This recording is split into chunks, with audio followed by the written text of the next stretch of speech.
Our guest today began her career as a dancer, ultimately competing on So You Think You Can Dance, The Next Generation, and placing third.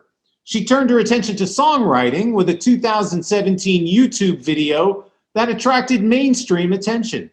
In 2020, she released her debut EP, All the Things I Never Said, and followed that up earlier this year with her second EP entitled Too Young to Be Sad, featuring the breakout hit, You Broke Me First. Tate McRae, thanks so much for being with us today. Of course, thank you for having me. So, for the better part of a year and a half, and for those people who have been watching our interviews since the pandemic, I seem to start all of these conversations asking artists about the pandemic. And I read an interview where you said that the pandemic has changed you completely as a person. And I'm wondering how. What's different? Well, I mean, I'm definitely going through my most crucial points in my life growing up right now. I mean, 16 to 17, I'm almost 18, is like it's a big gap. I feel like you change a lot as a person in those times. And also over the past 6 months, I've been doing performances and things that I've never really thought I'd do before. So it feels like my whole life is flipped over in, the span of 10 months. And it's just crazy. I feel like I'm in a whole different mentality now. So these performances, have these been live streams? No, even performing at award shows or performing at, on late night television, I feel like that was my first time ever doing these things in the middle of a global pandemic, which is kind of crazy. Well, it brings up a question that so you released your debut EP in the midst of the pandemic. Yeah. Then, your biggest hit, You Broke Me First, also in the midst of the pandemic. You're doing all of these things, as you said, first time for appearing on network television or some of these shows. Do you feel like you're kind of getting cheated?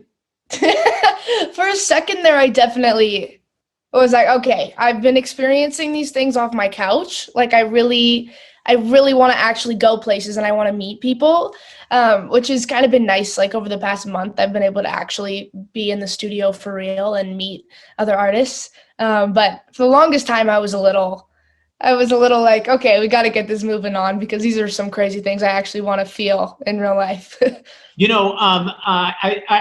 think I read that you were doing a very pandemic thing for songwriters, particularly in that you were doing Zoom writing sessions. Am I right about that? Yeah, I actually started doing Zoom sessions immediately in March when the pandemic really started. And then my engineer had to hack into my computer and record all my vocals because I was in Canada and couldn't get to the States. So all my sessions were literally just me in my dad's office in my basement. I mean, that also begs the question, how did you find that experience? I mean, usually, even in the sterile environment of a regular recording studio, there were other people. There's things that are reminiscent of actually making music, as opposed to perhaps the laptop in your dad's office. Yeah, I mean, there were a lot of things that I couldn't do. Obviously, I had to really work with my resources and just try and pull inspiration from anywhere. I also wasn't experiencing things in real life because I literally was not leaving my house or seeing anyone. So, I wasn't getting any content either on any of my songs. Yeah, you can only write so many songs about the couch. So. No. Also, this brings up your songs. Many of them are actually quite personal, and yet, you've been starting to work with other writers. Have you found yourself to be a natural co-writer? Are you comfortable kind of opening up to essentially a stranger? I mean, it really depends on the person. I'm a super private person, which is most likely why I go to writing to, get all my feelings out. It needs to be a very specific person that I'll actually tell my real issues to. Otherwise, I feel like I'll just sit in a room with a co-writer. I'll write something and then that'll be the idea, and I won't have to like explain myself on why I was writing it or who the person was and get super in depth. But I feel like at this point now I've found a couple writers that I can really open up to and talk about my real feelings about, which is kind of nice. Well, I've talked to some, terrific songwriters, among them Julia Michaels and Justin Tranter, and, Yeah. and all of, both of those and many others talk about how when they get in a room with an artist, the first thing they do is spend however long talking, just talking and seeing kind of what comes up for that person. Yeah. As, ultimately a source for a song. Is that, has that been your experience? No, I wouldn't. I'll like walk into a room and people be like, what's in your head? And I'm like, not much. Like I probably won't spit anything out immediately when I first walk into a room with someone. Which is why sometimes I write a lot of songs by myself too, because I can collect all my most thoughts when I'm sitting at a piano and spitting it out personally. Otherwise, I feel like it's hard to just like walk into a room and treat it like a therapy session. I feel like it makes me really uncomfortable. But some people I can. It honestly just depends. So I understand that on the new EP, the most recent EP, that these are 6 of your favorite songs, I think, from generally kind of the recent past. How did you ultimately choose these 6 songs? Is there something that ties them together? Yeah, I mean, a few of these songs I'd been sitting on for like 2 years.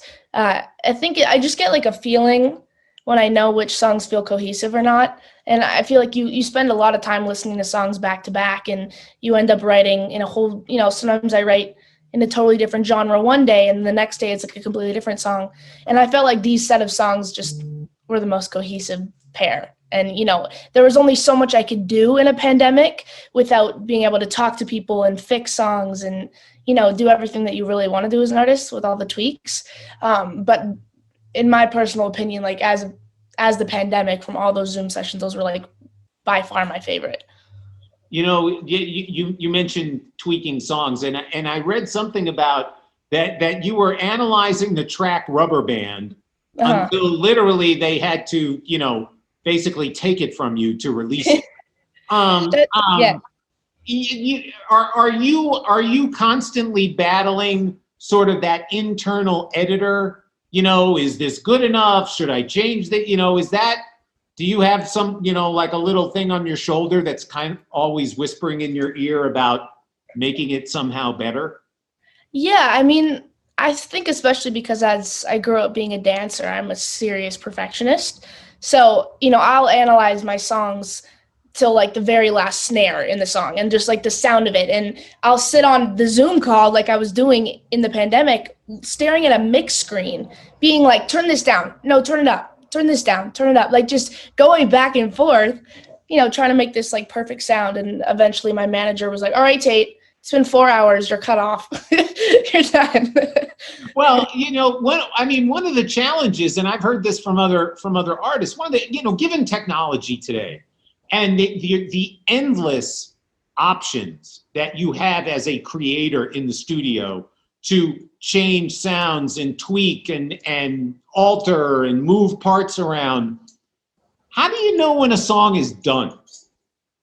You never know. I mean, all my songs, like, for example, You Broke Me First, that song could have probably made a million tweaks to it. Like, that was the original vocal from the demo recording. And I probably could have, like, dissected it until I was blue in the face. And, I feel like you can make a million different tweaks and it'll change the song completely. But I feel like there's a certain line where you lose the, like, original rawness of the song. And, like, the original feeling you get when you just get the chills, even if it's not a perfect song, you just have to know it in your gut, whether it's, like, right, Not the line of perfect, but like right. Well, there are lots of artists who are much further along in their careers than you who still haven't quite figured that out. But yet, there's something I have to ask you about because it's somewhat a little unsettling. This whole deep fake video with Troye Sivan and Regard. First of all, how did you come to work with them? How did that all happen? So usually I write all my songs from scratch. But I got this pitch song from Regard, and there's something special about it. So I tracked the verse, rewrote my verse, and we kind of went back and forth like production notes, and then Troy ended up cutting it in the meantime. He sounded perfect on the song. So then we ended up literally just doing a collab, the three of us, and it was all tossed over a million emails and a million phone calls, because we were still in three different places of the world. I was in Canada. I think Regard was in Kosovo, and Troy was in Australia the whole time. So even as we were shooting the music video, we were all in like three different places and couldn't ever talk at the same time because it was all different time zones. But it was really crazy. How was that production? I mean, was it hard to do that, to pull that off with everybody in different places? Oh, yeah. I mean, the whole situation was crazy. Me and Troy would end up doing interviews where it was like 3 a.m. my time, or like 5 a.m. his time. It was just always thrown off. And then anytime we would make notes for a video, it'd come back like 24 hours later. So it was definitely a challenge, trying to match up. But I think we pulled it off. I had no idea how the deep fake was going to look at the end of the day. We got it like the day before the video, and it was terrifying. It's very trippy. It's so creepy. I was like, what's going on? Yeah. I'm not so sure I'm into it, but I'm also old. So I read that in the process of making some of these songs on the EP, that you were working with collaborators like Charlie Puth, Jacob Kasher. These folks are super high level, very successful songwriters. In your mind, what makes a successful songwriting collaboration? Not necessarily what the end product is, but why does it work? I mean, I think there has to be a good conversation in the room, and everyone needs to be on the same page. I think the worst approach is going into a song wanting to get a song done, or wanting to get a good song. That's the worst mentality you can go into something. I feel like if you approach a situation like a writing session, literally just talking about honest and raw feelings that you felt before, and talking about them, and then the way it reflects in the song makes you feel something, that's the only way you're going to write your own good song. Because I feel like then anyways, I'm not going to connect to it, and I probably won't release it, and then my fans won't connect to it. So there's that one thing where you just have to feel something at the end of the day, and that's the connection between the co-writer and you. Is there something about the way you work that makes you a good collaborator? Yeah, I mean, I think sometimes I have a really weirdly strong subconscious where I can spit out like concepts that I think have just been sitting in my brain and rotting, because I think I think a mile a minute, like every single day. And so sometimes I'll just spit out or freestyle cool concepts that end up turning into like a really crazy storyline. And I feel like that's always my best quality going into a session, for sure. Given, and I think you touched on this, the isolation of the pandemic, have collaborations been kind of maybe the most important means to find inspiration for songs? Yeah, I mean, I feel like I had to do a lot of digging back into like old diaries and old journals of myself. Wait a minute. You're 18. How many of those could there be? So many, so many diary entries. Oh my God. But I definitely had to go back because I wasn't feeling anything. Like I would go upstairs and be like, Mom, I don't know what to write about. I feel nothing.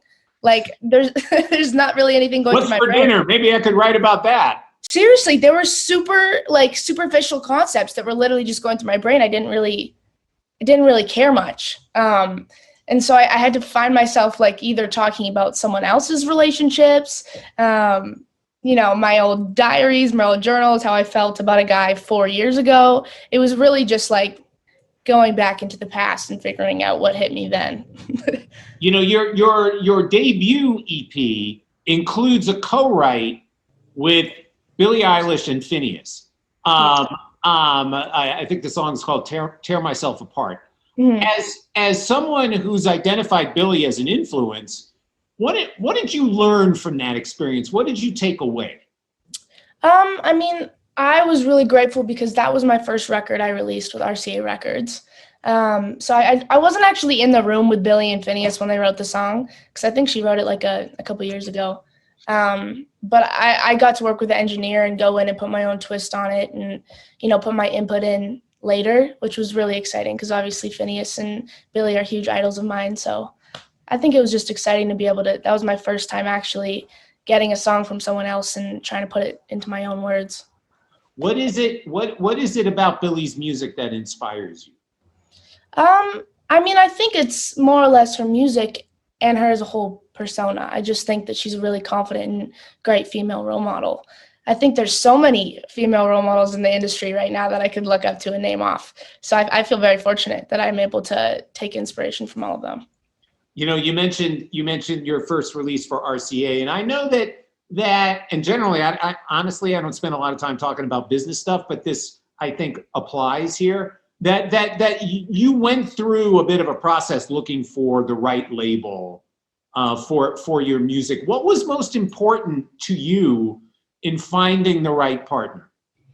Well, it was really interesting because I got contacted by 11 labels when I was 13.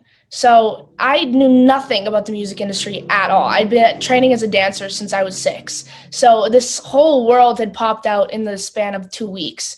And I think it was finding, honestly, a label that was just going to allow me to do whatever I want and be able to dance at the same time. A lot of labels would come up to me and say, if you're going to be a singer, you can't dance anymore.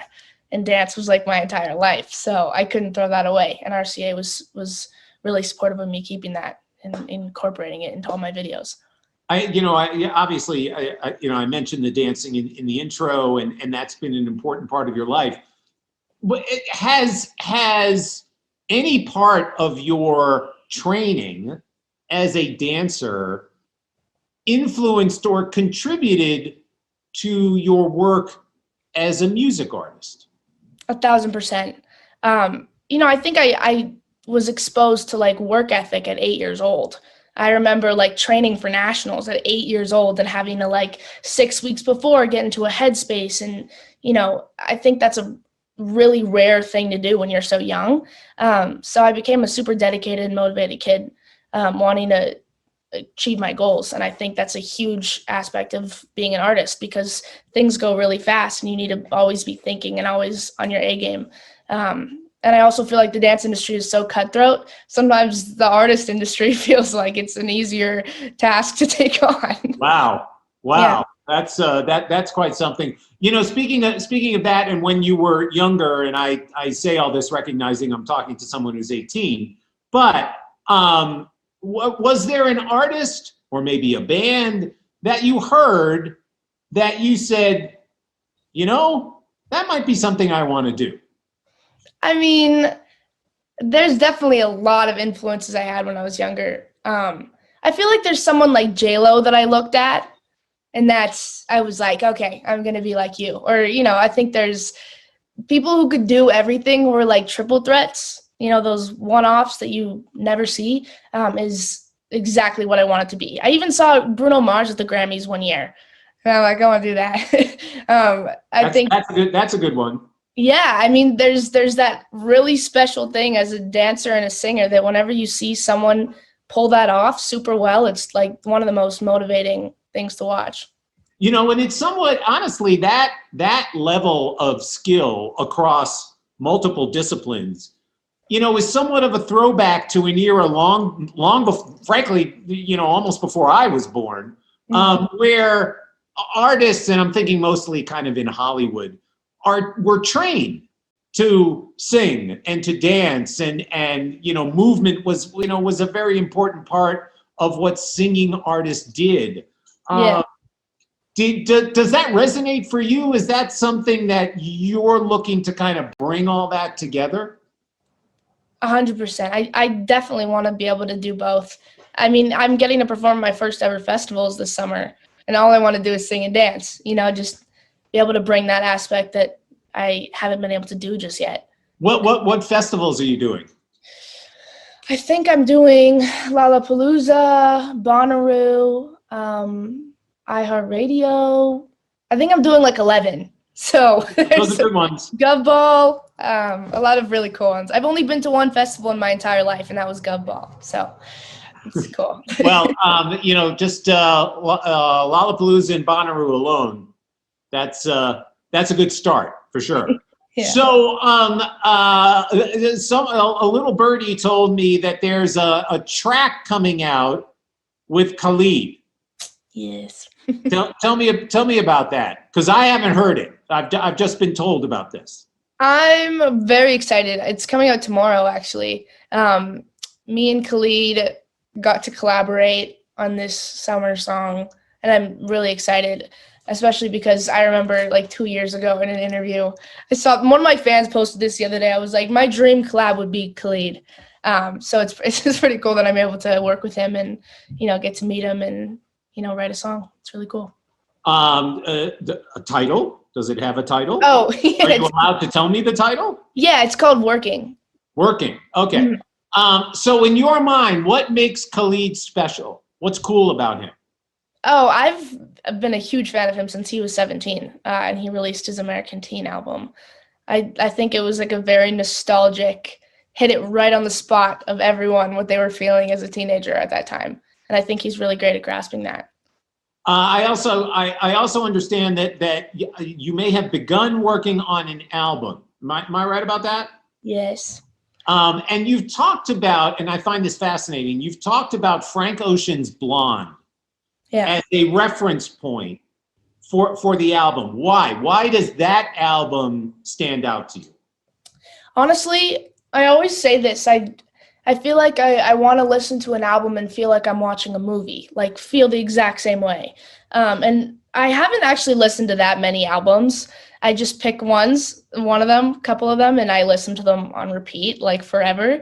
And that Frank Ocean was one of them where I kind of fell in love with his whole idea of not just writing like very structured songs. I feel like he just did whatever the hell he wanted. And that was like the coolest part. Some of his songs, I want to create music like that doesn't really have a structure, doesn't have any rules, which I want to do for this album, especially. So we were talking about, performing at festivals, and you've done some TV lately. When you're writing, are you thinking about how a song will work live?